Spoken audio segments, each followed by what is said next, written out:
Right in the midst of the lockdown in May, Skoda digitally launched 3 new products: the Rapid, the Karoq and the Superb.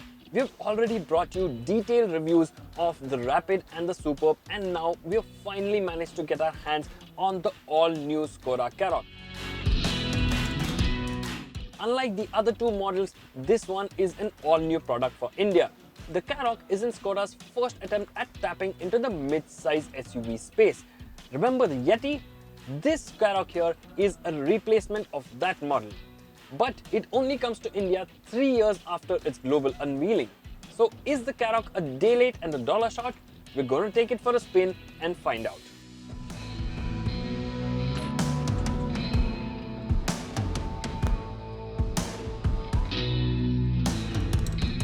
The moment you set your eyes on the Karoq, you can't help but see it as a mini Kodiaq, a perception that is further underlined when you look at it from the front. The signature butterfly grille, its chrome surround, the tiny fog lamp under the headlamps and the bumper all draw inspiration from the larger Kodiaq.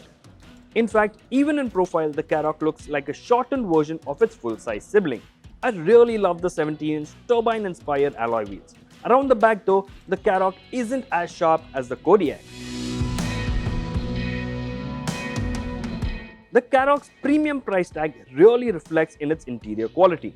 From the dashboard to the seats, everything looks and feels premium. While the international spec Karoq comes with a range of infotainment screens from 6.5 inches to 9.2 inches, the India spec model gets an 8-inch unit. The color display is crisp and works super smoothly. It comes loaded with Apple CarPlay, Android Auto, voice command and even an inbuilt navigation system. Like all other Volkswagen Group cars, the Karoq 2 has an all-digital virtual cockpit. In comparison to the one in the T-Roc, the display is sharper and has better skin. Safety tech includes a lot of fancy abbreviations like ASR or anti-slip regulation, ESC or electronic stability control and more, thanks to which the Karoq has scored a perfect 5 stars in the Euro NCAP crash tests. In terms of comfort, the front seats are superbly bolstered and the driver gets electrical adjustment for his seat as well. Space at the back is not in abundance but more than sufficient for comfort. However, the seat back is a bit too upright.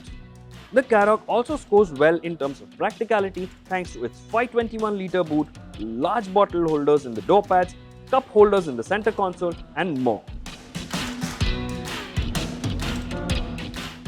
The Karoq comes powered with a 1.5-litre turbocharged petrol motor and it makes about 148 bhp and 250 Nm. Beauty of this motor, however, is in how composed it feels.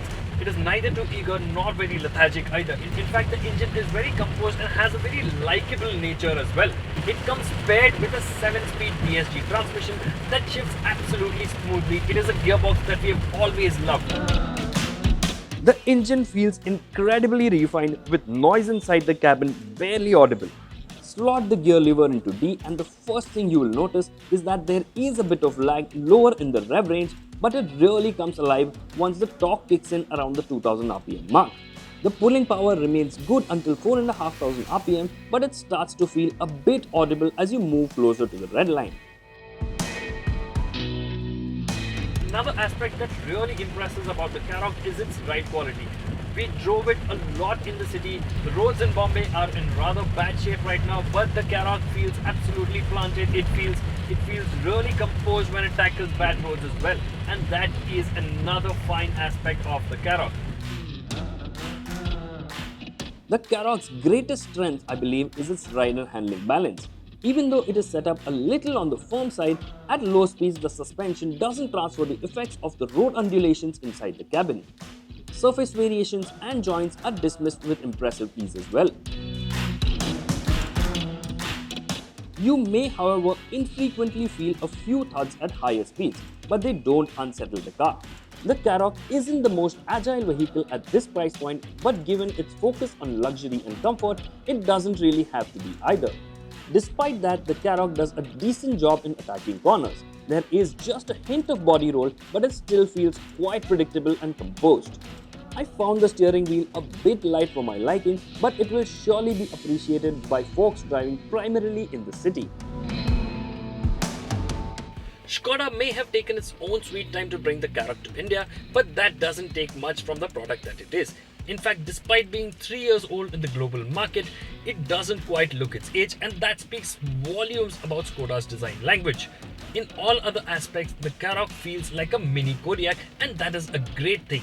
It is absolutely comfortable, it has great interiors, and it drives beautifully too. Sure, it does miss out on some new age features like connected car tech, wireless charging, and this India spec model also misses out on the VarioFlex seats that you get on the global models. But on the other end of the spectrum, it is packed with safety features including 9 airbags that gives it a 5-star Euro NCAP rating. All in all, the Karoq is a great product that makes a strong case for itself, at least until you see its 25 lakh ex showroom price tag. Is the price really justified? I don't think so.